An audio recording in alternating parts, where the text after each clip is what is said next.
Hello and welcome to our daily news roundup here on Atlantic TV. I am Nkechi Tejere. Here are our top stories. OPL 245 settlement set to boost Nigeria's revenue outlook. Army chief orders fresh offensive against terrorists. House of Reps push 15% female quota in security agencies. Fan boss calls for tourism economic boost to grow air travel. Iran moves closer to naming new supreme leader.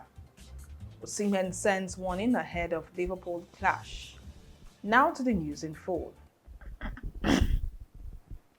Nigeria's Attorney General and Minister of Justice Lateef Fagbemi says the resolution of the long-running dispute over oil prospecting license 245 is expected to strengthen the country's economic outlook and fiscal planning. Attorney General Lateef Fagbemi says the settlement over oil prospecting license 245 marks a major turning point for Nigeria's oil and gas sector. According to a statement by presidential spokesman Bayo Onanuga, the agreement was signed in Abuja between the federal government of Nigeria, ENI, and Nigerian Ajib Exploration Limited. Fagbemi said the deal ends more than 2 decades of legal battles and arbitration over the oil block and will help restore Nigeria's credibility in global investment circles. He added that the resolution removes long-standing legal uncertainties, paving the way for fresh investments, job creation, and stronger government revenues. Meanwhile, Bayo Ojulari says the settlement could unlock the Zaba Zaba Etan project, potentially delivering up to 150,000 barrels of oil per day. The federal government recently reached a settlement with international oil companies over the controversial oil block, a move officials say could unlock new investments and improve Nigeria's revenue projections. Officials say the projected revenue from the OPL 245 asset will now be factored into Nigeria's medium-term fiscal framework, supporting budget stability and long-term economic planning. A civil society coalition is calling on the federal government of Nigeria to either file charges against former Kaduna State Governor Nasir El-Rufai or release him from custody. Convener of the coalition, Aminu Dati Ahmed, made the demand in Abuja, insisting that the rule of law must not be compromised for political reasons. According to the group, Nasir El-Rufai honored an invitation from the Economic and Financial Crimes Commission on February 16th before being transferred to the Independent Corrupt Practices Commission for further investigation into alleged financial misconduct. The coalition raised concerns about what it described as a growing pattern of selective investigations against political figures and urged authorities to respect due process. It also called on opposition leaders including Atiku Abubakar, Peter Obi, Aminu Tambuwal, Rotimi Amechi, and Rabiu Kwankwaso to speak out against any alleged harassment of opposition figures. The Coalition Political Action Committee says holding the former governor beyond the legally permitted period would violate both Nigeria's constitution and international human rights laws. The group says if there is credible evidence against El-Rufai, authorities should file charges immediately, stressing that Nigeria remains a constitutional democracy governed by the rule of law. The Chief of Army Staff, YD Shaibu, has directed troops in the northeast to intensify operations against terrorist groups still active in the region. During the visit, YD Shaibu urged troops of Operation Hadin Kai to remain vigilant and sustain aggressive operations against the remaining terrorist elements in Nigeria's northeast.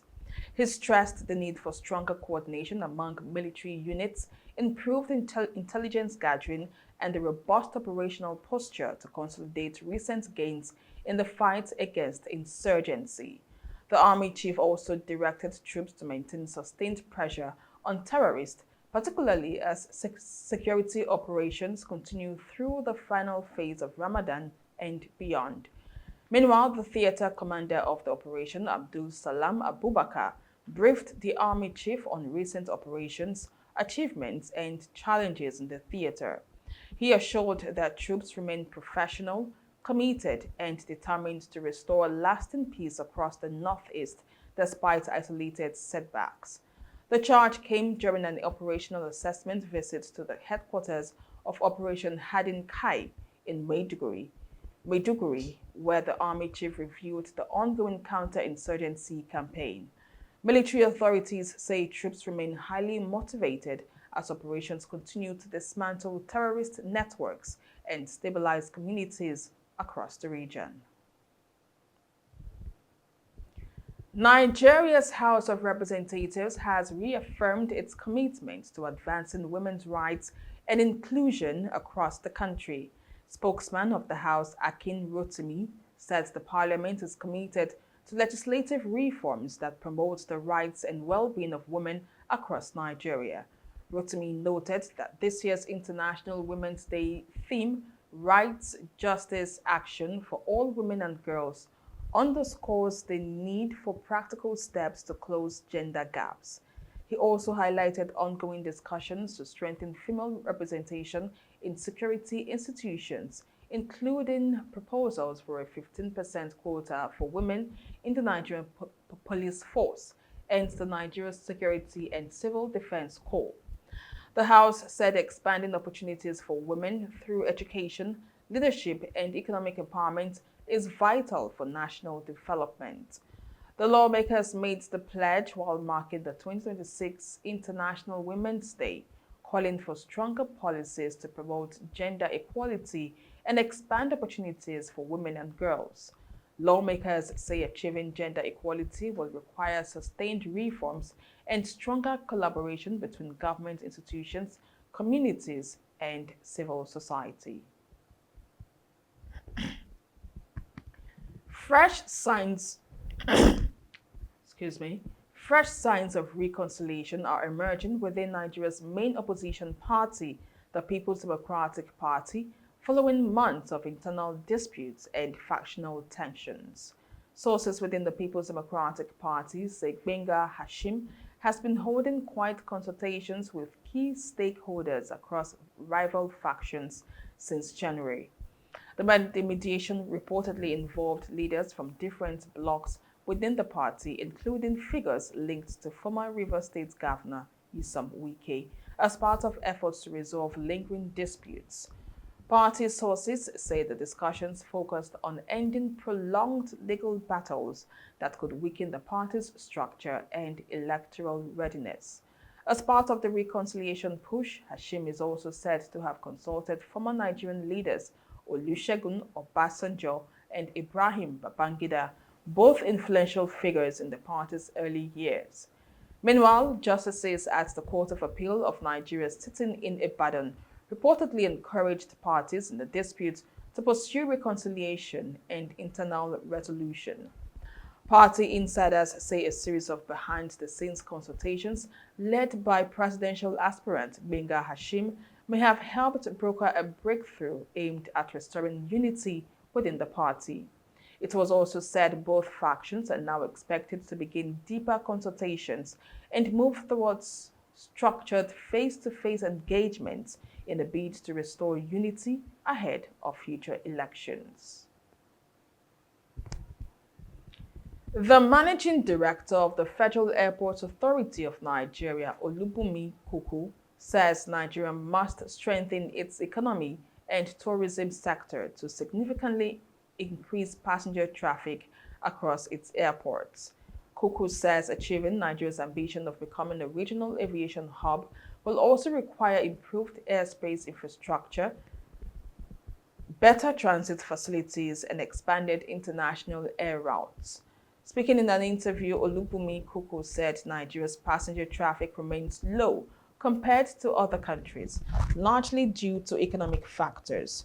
She explained that fewer Nigerians travel by air relative to the country's gross domestic product, with passenger traffic estimated at less than 2% of the population.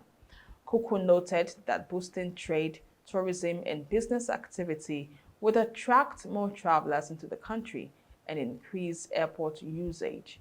She also stressed that for Nigeria's aviation hub strategy to succeed, airports must provide dedicated transit areas, increase aircraft movement, and expand bilateral air service agreements with other countries.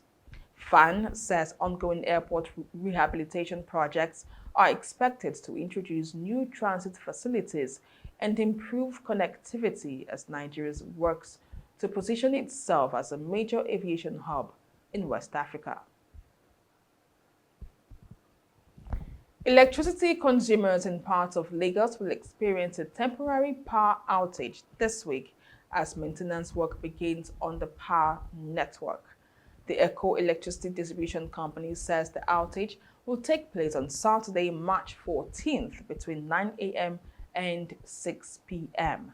According to the company, contractors from the Transmission Company of Nigeria will carry out essential maintenance and upgrade works on the network. Communities expected to be affected include Apapa, Kirikiri, Ajegunle, Mobile Road, and surrounding areas across Lagos. EcoDisco says the temporary disruption is required to improve service delivery and strengthen the electricity network. The Eco Electricity Distribution Company says the planned outage is necessary to allow critical upgrade work aimed at improving electricity supply. The distribution company has apologized to customers for the inconvenience and appealed for understanding during the maintenance period. You're watching our daily news roundup here on Atlantic TV. We'll go on a short break. When we return, more news stories on the foreign scene and on sports. To stay tuned. Don't miss out on exciting news, events, and more. Stay connected by following us on Facebook, YouTube, and Instagram at Atlantic Media and TV. Welcome back. Over now to the foreign scene. Iran's powerful clerical body responsible for choosing the country's supreme leader says it has reached a decision on who will succeed the late Ayatollah Ali Khamenei, although the identity of the new leader has not yet been made public. Iran's Assembly of Experts says it has approved a candidate to become the country's next supreme leader following the death of Ayatollah Ali Khamenei. A member of the assembly, Mohsen Haidari Alek Kasir, disclosed that the majority of the clerical body had agreed on what he described as the most suitable candidate. According to Iran's Iranian Students News Agency, Alek Kasir said the assembly had reached a decision after internal deliberations. Another member of the body, Mohammed Mehdi, also confirmed the development in a video published by Fars news agency, stating that a firm majority position had been reached. Al-Qarsi hinted the selection successor is likely to be a figure strongly opposed by the United States, suggesting that criticism from Washington influenced the internal decisions. The announcement comes amid heightened tensions between Iran and Israel, with the Israeli military warning it could target individuals involved in the leadership transition. Among the names mentioned are a possible frontrunner is Mujtaba Khamenei, the 56-year-old son of the late leader.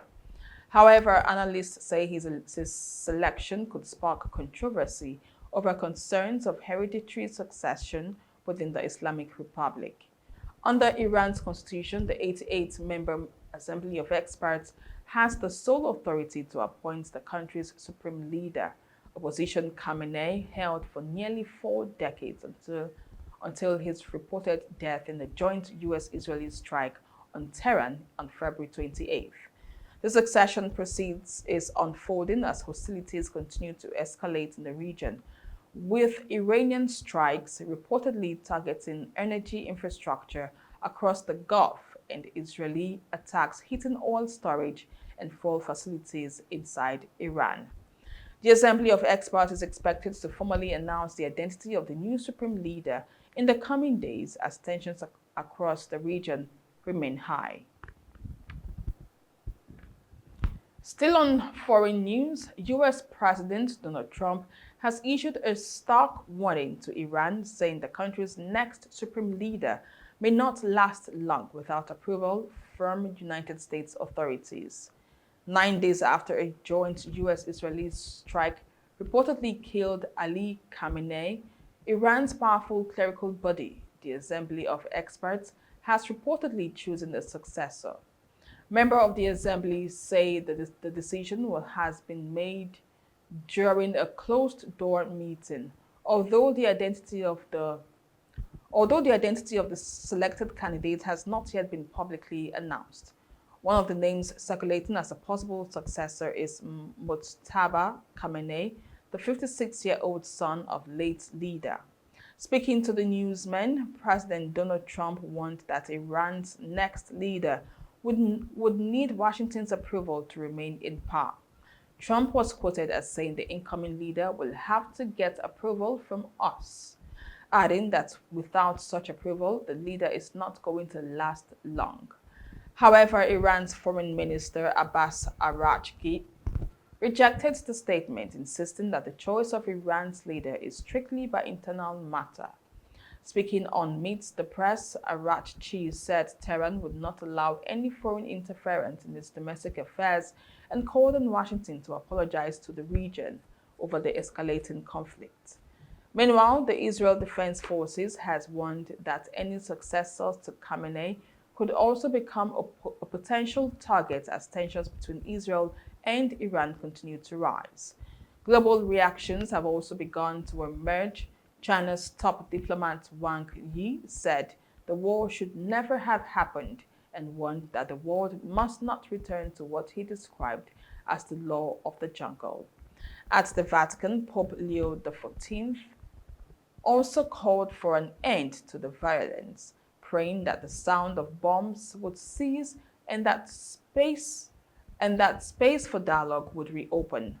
Trump's remarks come as Tehran prepares to announce a successor to slain Iranian leader Ali Khamenei following deadly US-Israeli strikes that have pushed tensions in the Middle East to a boiling point.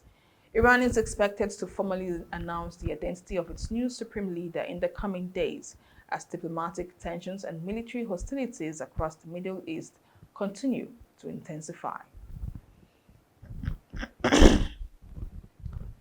Away from that, now to sports news. Nigerian striker Victor Osimhen has warned Liverpool FC that Galatasaray SK will head into their Champions League showdown with strong confidence. Victor Osimhen scored the decisive goal as Galatasaray 5K defeated Besiktas JK 1-0 in the Istanbul derby, ending their rivals' 18-match unbeaten run. The first half header was Osimhen's 11th league goal of the season and extended his impressive run of goal contribution in the Turkish league. Speaking ahead of the upcoming UEFA Champions League encounter with Liverpool FC, the Nigerian striker said Galatasaray are ready to challenge one of Europe's top sides and will rely on strong support from their home fans. Osimhen has been a key player for the Turkish champions in Europe this season, registering 7 goals and 2 assists in the competition. Meanwhile, reports from The Athletics say FC Barcelona are monitoring the striker as a possible replacement if Robert Lewandowski leaves the club. Osimhen's warning comes after the forward scored the winning goal in Galatasaray's derby victory over Besiktas JK, boosting the Turkish champions' momentum ahead of their UEFA Champions League round of 16 clash.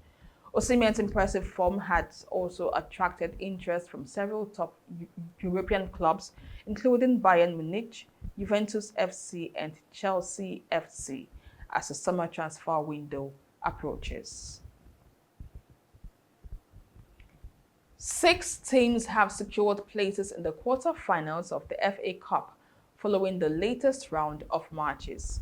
While Premier League heavyweights advanced as expected, there were also dramatic upsets as lower division sides produced surprise victories to keep their cup dreams alive. Championship side Southampton FC stunned Fulham FC with a 1-0 victory at Craven Cottage. Ross Stewart converted a stoppage time penalty after a foul by Joachim Andersen on Finn Azaz to seal the dramatic win.